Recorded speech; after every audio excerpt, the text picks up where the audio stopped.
Hello, RotoBallers!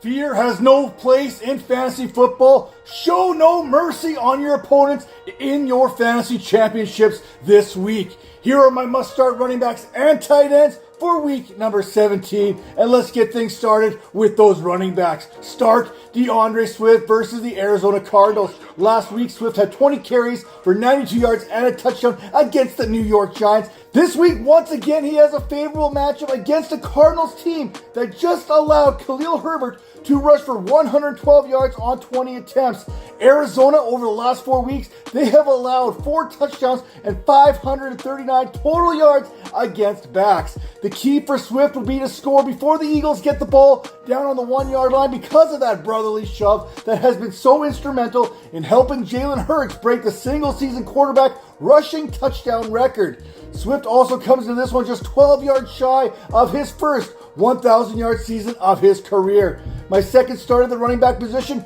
is James Conner versus the Philadelphia Eagles. Sure, on paper, this matchup is not ideal. The Eagles are among the 10 stingiest defenses when it comes to fantasy against the running back position, but those numbers have nothing to do with James Conner. Conner himself is also looking to hit 1,000 yards rushing this season as he has 762 yards in 11 games. And with the volume that he receives, he just keeps chipping away at that number. In the last 3 games, Conner has 4 touchdowns and has at least 85 total yards in each of those games. Last week against the Bears, he may have only had 45 yards on the ground, but his fantasy production, it came courtesy of the passing game where he caught all 5 of his targets for 67 yards and a touchdown. Expect Conner to be leaned on once again in the passing game if the Cardinals have any chance to keep this one close.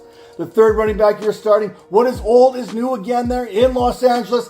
Austin Eckler versus the Denver Broncos. If you have somehow overcome Austin Eckler's shortcomings this season, then the time to feel good about putting him in your lineup is this week against the Broncos team. A Broncos team that is allowing 24.8 fantasy points per game to running backs over the last 4 weeks, and that includes 3 touchdowns on the ground and 2 more in the passing game. The last time the Chargers faced the Broncos, Justin Herbert would end up lost for the season, and Eckler, he would end up running the ball 10 times for 51 yards, and hauling in 5 of 7 targets for 49. That was back on December 10th's contest there, and that was the last time that Eckler found the end zone himself. Now, running backs you're sitting this week, how about Jonathan Taylor versus the Las Vegas Raiders?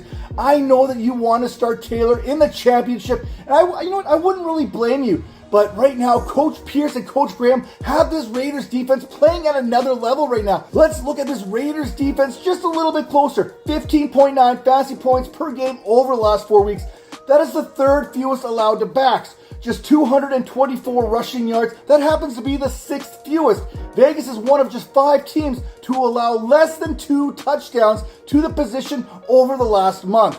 The second running back that I'm kind of fading is Tony Pollard once again versus the Detroit Lions. He has been held under 8 fantasy points now in back-to-back contests, and he faces a Lions defense that has allowed the 3rd fewest fantasy points to running backs over the last 4 weeks, conceding just 316 total yards over that period. Look for the Cowboys to air the ball out this week as the Lions are allowing the 11th most fantasy points to the wide receiver position. And let's be honest, Dak Prescott, he's trying to get back into that MVP conversation. Did I mention that Pollard hasn't scored in over 3 weeks? My third running back that I'm fading this week is Ezekiel Elliott versus the Buffalo Bills. Now, kudos to Ezekiel Elliott for getting you this far. And let's assume that Ramondre Stevenson misses another contest. The Bills, they've allowed backs to run for the fewest yards, 181, over the last 4 weeks, while surrendering just 85 yards in the passing game, which is the 7th fewest over that same time.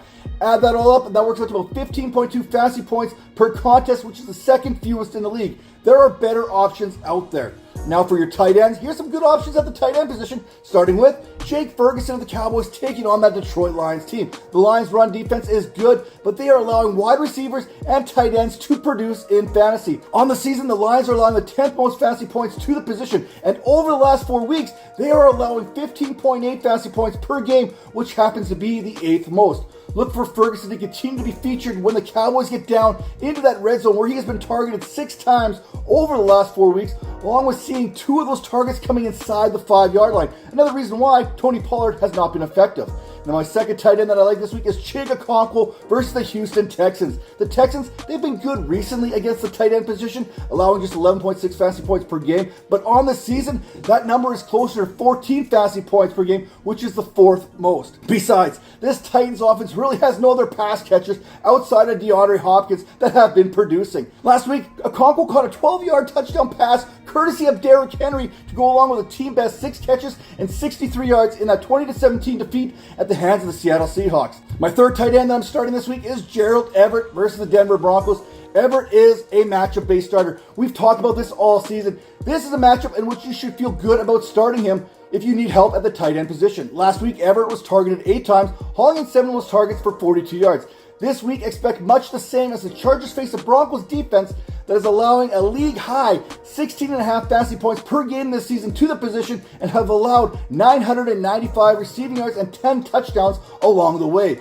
Even in the last 4 weeks, the Broncos have allowed 4 touchdowns on 20 catches, leading to 220 yards and 16.5 fantasy points there as well. Now, tight ends that you are sitting, how about Isaiah Likely versus the Miami Dolphins? The Dolphins have been tough on tight ends, allowing just 8 fantasy points to the position per game over the last 4 weeks, allowing just 131 yards on 12 receptions. Now, I want a tight end that has opportunities to score, and while the Ravens have been able to move the ball, Miami hasn't allowed a touchdown to the position in the last 4 weeks and just 3 touchdowns all season long. The second tight end I'm fading this week is Dalton Schultz versus the Tennessee Titans. Speaking of tutties, no team has allowed fewer touchdowns to the positions than the Titans have so far this year. We are here in week number 17, and the Titans have allowed just 1 score to date. We are only just a couple weeks removed from seeing the Titans hold Schultz to 58 yards on 4 grabs, holding him to less than 10 fantasy points. If you're looking to win the ship this week, you're going to need more than 10 fantasy points from your tight end position. And the last tight end that I'm fading this week is Dallas Goedert of the Philadelphia Eagles as he goes up against the Arizona Cardinals. Now, I get it. You just got him back this week and you want to use him. But this is one of those games that if he doesn't get going early on, he may not get his at all. The Cardinals are allowing just 10 fantasy points per game, which is the 6th fewest because teams are taking advantage of their generosity in the run game.